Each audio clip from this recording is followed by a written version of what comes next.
quite frankly, I don't know which idiot made up the rule that you can only put your price up once a year and maybe by 5 or 10%. The sales cycle of doom, which happens if you do get your pricing wrong. And again, this may or may not be familiar. So it looks like this: sell, deliver, sell, deliver, sell, deliver, sell, deliver. Go on holiday, and then you take a big deep breath. Right, and then we go again: sell, deliver, sell, deliver, sell, deliver. Because we're not charging enough, so we have to work with more clients, which means we've got to do more marketing to sustain the more clients. And so it's this horrible vicious cycle. Go and take a look at the competition because you can learn lots from them. But the mistake is assuming that they actually know what they're doing. Because imagine if like Derek's looking at Bob's prices, Bob's looking at Kirsty's prices, Kirsty's looking at Catherine's prices, Catherine's looking back at Derek's prices. Which one of those 5 people are actually an expert in pricing? Well, none of them. If you pitch to 10 people and you get 0 sales, I'll be your first customer. You want to take that bet? You're listening to the Real Business Connections Network. Real Business Connections Network. Powered by Balbert Marketing, LLC. Subscribe now and check us out at realbusinessconnections.com. Enjoy the show. There's one person that has to be the most expensive. So why is it not you? And a lot of business owners really struggle with this concept because, imagine if you've got 20 web designers or coaches or medical estheticians in your local town and you're competing against them. Well, there's 19 there who are like second best. They're not the most expensive. And I think, I'm sure you've probably got lots of questions based on that quote, so I won't say too much more, but most people genuinely believe that if they are the most expensive in their market, then nobody will buy their products or services. But there's a few clues which tell us otherwise. Talk about those. So we could do probably 9 hours on just this. Talk about a few of the clues that, for the most part, whether most expensive or not, some clues that I should be charging more. Yeah. So, the clue about the most expensive is there are 3 main ones. The first one is that they've typically been around for the longest. The second one is that they've probably got the most Google reviews or Trustpilot reviews or lots of testimonials and case studies. They've got social proof built up around their brand or their products or services. The main one, though, is that despite being the most expensive, they are still able to acquire clients. And so most business owners can learn from that. And what we then do is we start to look at, what are the common mistakes which business owners typically make when they're trying to price up their products or services. And my favorite one, I'll ask you actually, Ben. So when you started up your business, how did you settle upon the prices which you chose to charge? You just kind of figure out what the competitors are doing and charge a little bit less. So my mindset when I started was if I can charge less but deliver more value, I'd be a no-brainer. And that's true. Less cost, more value, no-brainer versus the competition. But you can tell me your thoughts on that and expand. Yeah, so it's exactly the identical answer that about 99% of small business owners say is go and research their competition, which I always recommend. Yes, go and take a look at the competition because you can learn lots from them. But the mistake is assuming that they actually know what they're doing. Because imagine if like Derek's looking at Bob's prices, Bob's looking at Kirsty's prices, Kirsty's looking at Catherine's prices, Catherine's looking back at Derek's prices. Which one of those 5 people are actually an expert in pricing? Well, none of them. How many of them are actually running profitable, sustainable businesses? Probably not that many, given that only 5% of businesses last 10 years. And I think it's something like 50% of businesses last even 3 years. So, you could potentially be copying a flawed business model. So I always say to people, look at your competition. Don't assume they know what they're doing. And that's kind of your litmus test. And then we shift gears into something called goal-focused pricing, which is a far better way to start to discern how much you should be charging. How goal-focused pricing works. So I'm going to round the numbers and make them just probably easy for myself because it's getting to that time of day, Ben. A bit later in the day. Imagine as a business owner, you want to earn $100,000 a year. And you look at your competition, you're thinking, right, okay, I'm going to charge $1,000 say for my widget or my product or service. And a lot of the time when I go through just this, and we take the big number and divide it by the little one. So the number of units of capacity we've got to deliver for whatever that widget is 100. And when I ask these just 3 very simple basic questions about somebody's goals for their business, their eyes normally pop out of their head or through their glasses because oh my goodness, I couldn't possibly deliver 100 units. That's just ridiculous. No, I'm just starting out. And then it gets quite interesting at this point. We start to get into the supply and demand economics, like of running a business. So at the moment, we're on the supply side. Do we have the capacity to deliver 100 of those things, right? And if we don't, the first question we can ask is, well, how many do you think you could deliver realistically? And they might say something like, well, maybe 20. 20 would be more feasible, 2 or 3 clients a month. That sounds about right for me. So then we take 100K divided by 20, and now we're at 5K. And again, their eyes pop out of their head because they're like, Mikey, how can I I can't sell this for 5K. Nobody will ever buy it. And again, there's an assumption there. So they're assuming that they can't sell it for 5K, but they don't actually have any categorical evidence to prove that. And I'm looking forward to your homework task actually a bit later on, because that's one of the things which I'm going to throw in there. A little bit of a bet with your listeners, essentially. But then what we look at, I'm not a big fan, by the way, Ben, of quintupling your prices and stacking no extra value. So one thing that was really my concern. I'm like, just raise prices and don't give any more value. That just seems like I'm ripping people off, possibly. You said there were 2 variables initially. You said, well, we're gonna compete on price. We'll lower our price, but stack more value. Right. So we're leaving the value there. We're going to stack value. Absolutely, heck yes. But we're going to change the other variable. We're just going to charge a little bit more for the privilege of that. Okay. And there's this thing called the sales cycle of doom, which happens if you do get your pricing wrong. And again, this may or may not be familiar. So it looks like this: sell, deliver, sell, deliver, sell, deliver, sell, deliver, sell, and then you get ill, or like I got chest infection a couple of weeks ago, not because I'm in the sales cycle of doom necessarily. I just work a bit too hard. Yeah, of course. But sell, deliver, get ill, go on holiday, and then you take a big deep breath. Right, and then we go again, sell, deliver, sell, deliver, sell, deliver, because we're not charging enough, so we have to work with more clients, which means we've got to do more marketing to sustain the more clients, and so it's this horrible vicious cycle. And the way out of that, imagine it's like a gravitational field operating around Ben at the center of it. Sell, deliver, sell, deliver, sell. There's little satellites running around the outside of it, your clients and the money. Yeah. So what we're going to do is we're going to charge a bit more money, so our gravitational field's just expanded enough. You know what happens when gravity expands like that? Time slows down. So now we've got more time to deliver a better quality product or service to our clients, which delivers much more money to us, which on the back end delivers better quality results or outcomes for them, which makes you more referable, which brings in more clients at a higher price point. So when you actually charge more, you need far fewer clients. And there's this like virtuous cycle of other good stuff which kind of comes out of it. So this is powerful. And one thing emotionally that's coming to mind, and you have Fearless right on your shirt here today.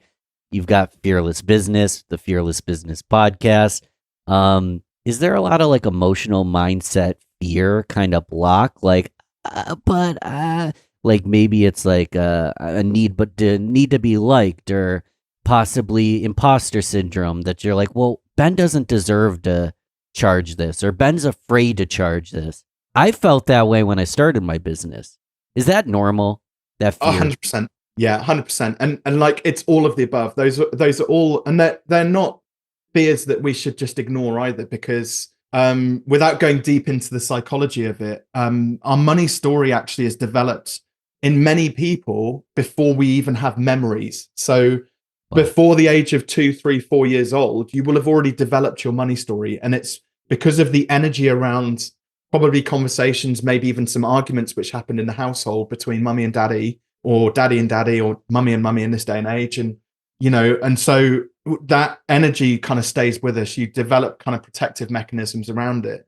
Kind of useful as a child, because, you don't want to be in a hostile environment. Things need to be safe. You need to be nurtured, right?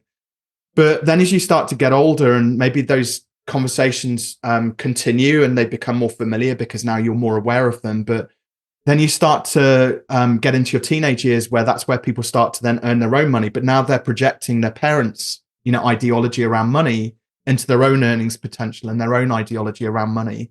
And you can see that something that maybe served you as a 2-year-old, before you could really remember, probably isn't really that useful when we actually turn into adults running businesses. But we store those memories. There's a fantastic book actually, which is called Your Body Keeps the Score. I forget who the author is. And so there's this very somatic response to money, believe it or not. But humans like to think they're smart. So we intellectualize things around money.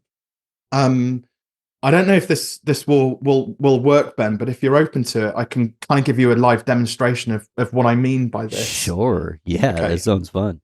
So, and by the way, if there's stuff you don't want to disclose, it's fine. Just wave, do the international sign of distress, and we'll back out of that bit of this bit of the conversation. But it'd be great if we can see if we can make this work. I'm the king of just smile and nod. So if I'm stressed, I probably won't show it.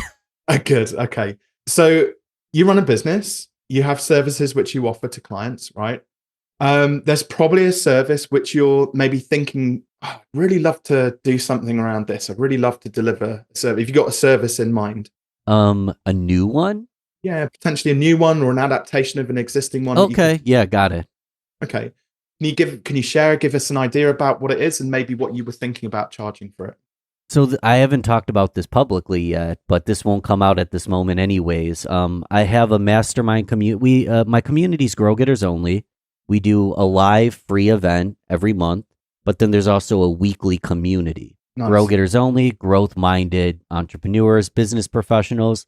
The plan is to launch more specific cohorts, branding only, podcasting only, LinkedIn only.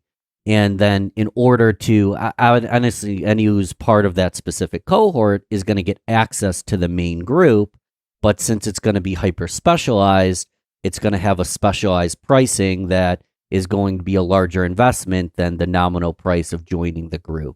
So that's what's currently in the works. And honestly, I don't have total clarity because I haven't launched it yet. Well, I think it sounds epic. So it sounds like a really cool program to run. Okay. Be happy to share like roughly what you were thinking about maybe charging for it. And obviously this is not legally binding for people listening in necessarily because it might change.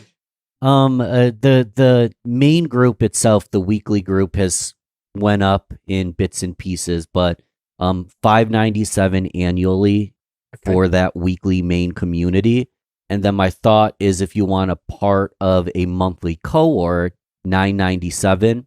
If we look at competitor, like I'm actually charging far less than other groups, but part of my price point is the accessibility of building the largest community possible. It's not $9 a month, but it's also not $10,000 a year.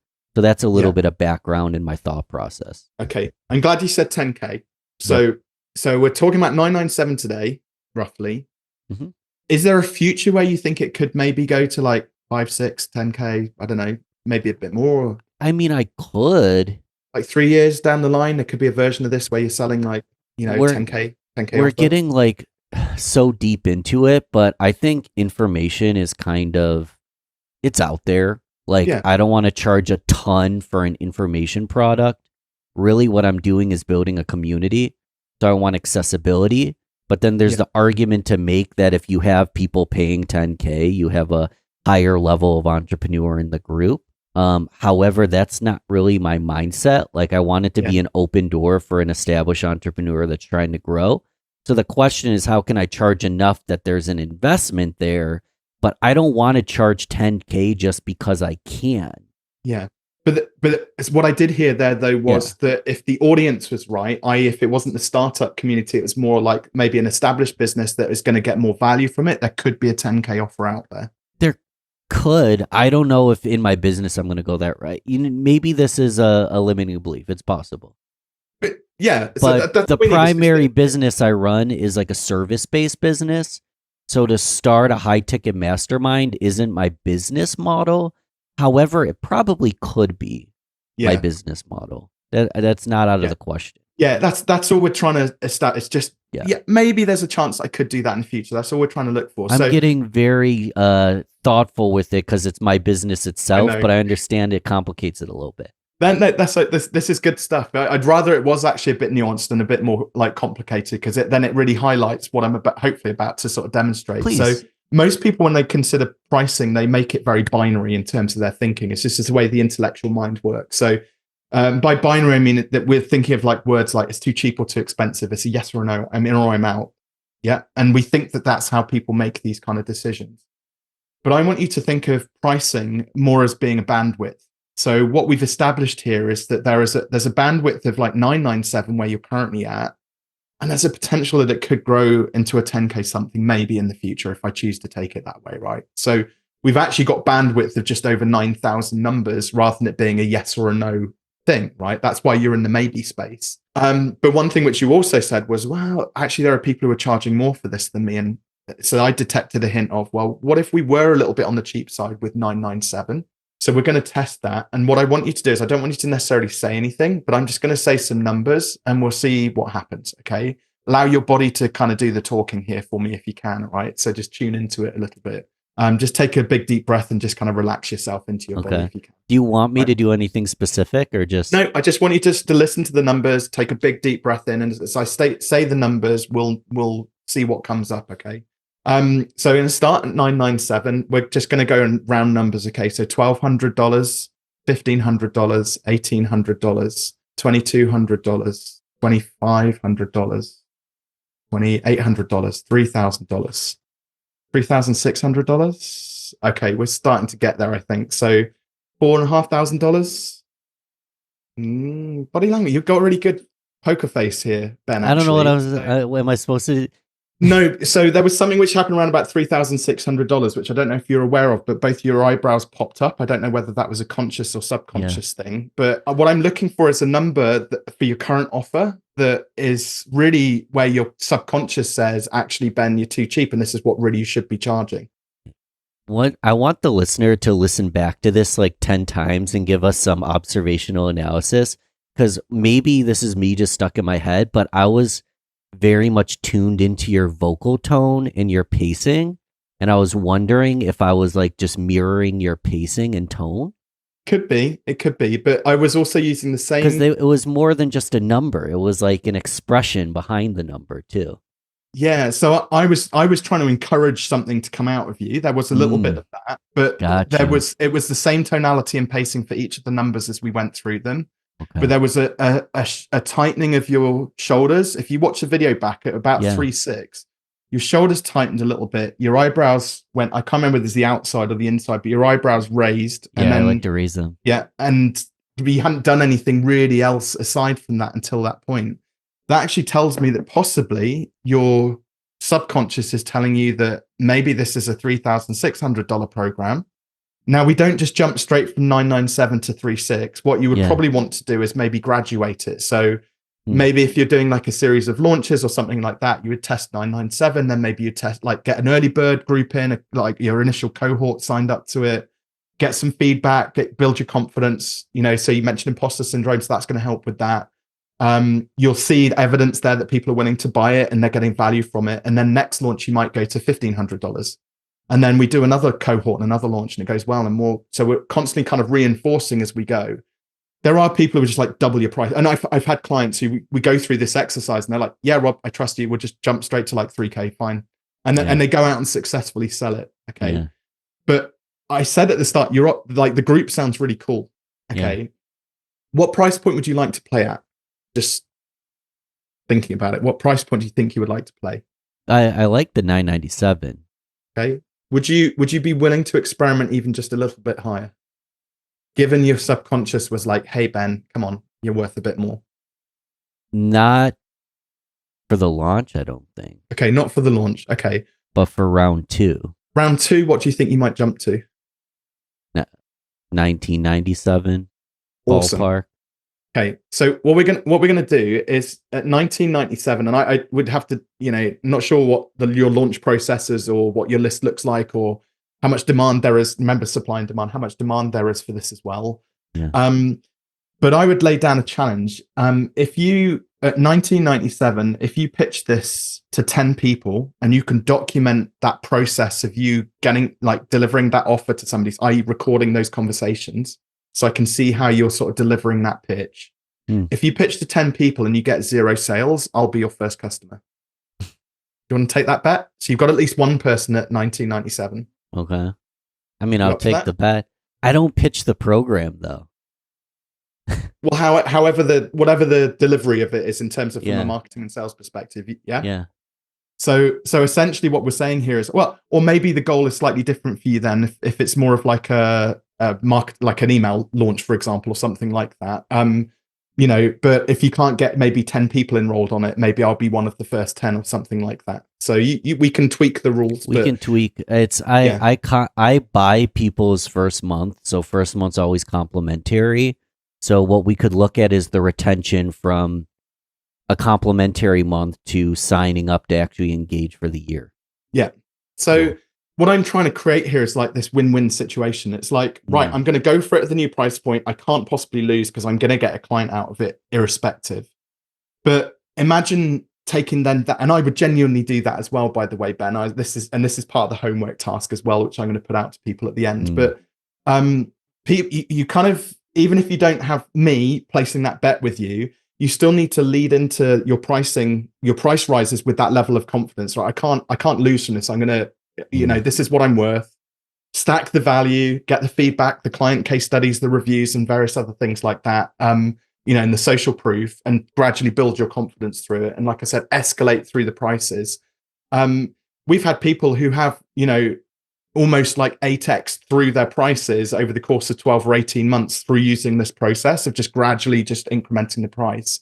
And the thing about it is there's ways to structure an offer as well, so you can focus on cash flow, because you can have great, you can be a 7-figure business on paper when you look at the profit and loss account, and whether the profit looks, the business actually looks profitable, but ultimately like what really matters is cash in the bank.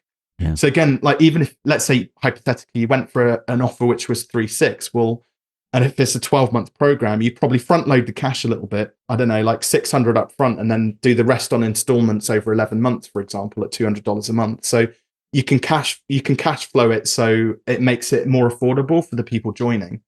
There's lots of ways just to reduce friction in that sort of sales process when you start to sort of process it.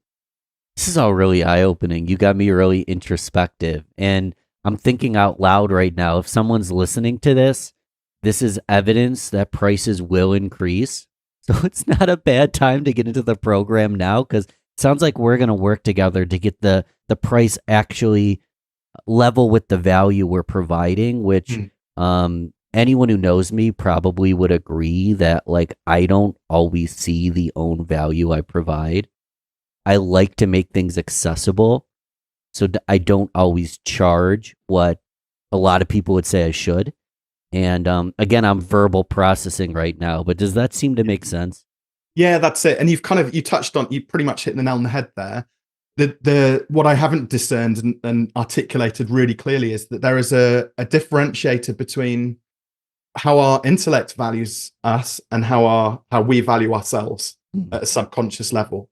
And no matter when you try and do a business plan and spreadsheets and all that sort of stuff, you will always minimize your value. And when you try and intellectualize it, this will always be fighting that and saying, come on, you're worth a lot more than that, Ben. Come on, like big yourself up. And you've got to tune into that and listen to it. It's just a natural human instinct. We like to think we're smart. We're not. Our bodies are smarter than our head is. Ooh, okay, so we're going to go deeper together. That's guaranteed. In a second, we'll give that homework assignment. I wanted to quickly shout out, I was just watching your YouTube channel, your podcast. You just had Chris Doe on. You're bringing lots of great insight. You're bringing on guests. Quickly, tell us about the YouTube channel, the podcast. How can we listen to that? Yeah, so the YouTube channel I'm trying to grow at the moment, it's a lot of these pricing theories, I'm trying to develop my own set of theories. I mean, there's no new real ideas, so it's always an evolution of it, but I go quite deep into, topic by topic, different sort of pricing strategies and sales strategies for anybody really who's in the service client sort of industry. So a majority kind of coaches, consultants, freelancers. And it's going well. We're starting to get quite a bit of traction through it, which is quite exciting. And what it's also starting to do is deepen some of the partnerships. Yeah, you mentioned like with the likes of Chris Doe on the future. We've had a couple of JVs with Ali Abdul as well, who's another fantastic YouTuber around productivity. I think he's at 6 million subscribers. Well worth checking his videos out. And a few other notable people as well. So yeah, it's really exciting, the stuff that's coming up. I always make sure it's in the notes. It's in the description. If you're not driving a car or falling asleep right now, I recommend just go to the notes right now or grab a pen or pencil because we kind of tease that we want to give homework. I call them integration assignment because this isn't meant to be shelf help. We're meant to actually take what we learned and go change something, you've already got my mind freaking frazzled over all the things that I'm going to do to be better. Give the listener some homework today, Robin. Yeah, so it's kind of a two-parter actually. So because again, there's like the practical side of it, a little bit which we went through, and then there's the theoretical side, and some people might want to go a bit deeper on that. So the practical homework task is essentially you don't have to double or triple your prices, but I'm going to invite everybody who's listening or watching this to at least increase their prices by something. Because quite frankly, I don't know which idiot made up the rule that you can only put your price up once a year and maybe by 5 or 10%. At the end of the day, like if one person says yes to $1,000 yesterday and another person says yes to $2,000 tomorrow, that's fair. That's a fair exchange in my view. So if you have an opportunity in the next week or two, and again, document the process. The homework task is that if you're doing sales calls on Zoom, hit auto record. Happy for you to send those in to me because I'll give them a little critique if you want me to. Wow. But raise your prices for something. If you're feeling confident in the moment and you sell $1,000 widget, maybe pitch 1,500 and wait and see what the magic happens. And the homework task is not to close a deal at a higher price, believe it or not. The homework task is purely to hear yourself saying a higher number and tuning into what that's doing for you from just a more conscious sort of unconscious, bringing it into the conscious sort of level. Because so many people that I go through this exercise with, they hear themselves saying a higher number and then they come back to me, oh, Rob, you'll never guess what, I pitched at 1,500 quid. They said no, but actually I've put the price up to 1,800 because what the heck, I'm feeling like really confident now. So it's the start of the learning process. And I want to help more people to kind of, raise their prices. At the end of the day, there's great stuff that happens when you can earn a bit more money. It's better all round, like holistically for life. So that's the practical side of it. The theoretical side of it is, there's a way as well of structuring your offer, your product, that makes it that much more attractive. And actually, I've got a gift if it's okay to share, Ben. My book, Take Your Shot, goes through that process of productizing that offer. And again, teaching people how to articulate it. And I want to give everybody who's listening to this a free copy of it as well. So is it okay if I share the website address for that? If you have 4.2 billion copies, we got a lot of listeners around. I've currently got 500 copies in my garage, so they're ready to go out. First 500. Well, hey, look, bit of friendly competition, right? So I was on Deep Dive with Ali Abdal last year, and we'd ended up shipping in the first 90 days 750 copies. So if you can beat that, we'll have to set up a bit of friendly competition. There'll be a prize. I don't know what the prize will be, but yeah, free signed copies of it. Ship them anywhere in the world, wherever you are. Let's do it. It's fearless.biz. Say it again. I interrupted you. That's okay. Head on over to fearless.biz/TYS for Take Your Shot. That's in the notes. And say it one more time for the audio. Yeah, sure. Fearless.biz/TYS for Take Your Shot. Easy peasy. We ran long today. I am not upset at all because I feel like I'm going through a transformation here on the spot. I don't even know what to say. This has been uplifting. I appreciate your time today, and we'll do a part 2 some. We got 750 is the amount we have to beat? Absolutely. Yeah, you can do it. It's easy. I'm nervous, but don't make me nervous. Go do that. And yeah, man, thanks again, Robin, for coming on the show. This has been fun. It's been a real pleasure, Ben. Thank you. Appreciate it. Talk soon.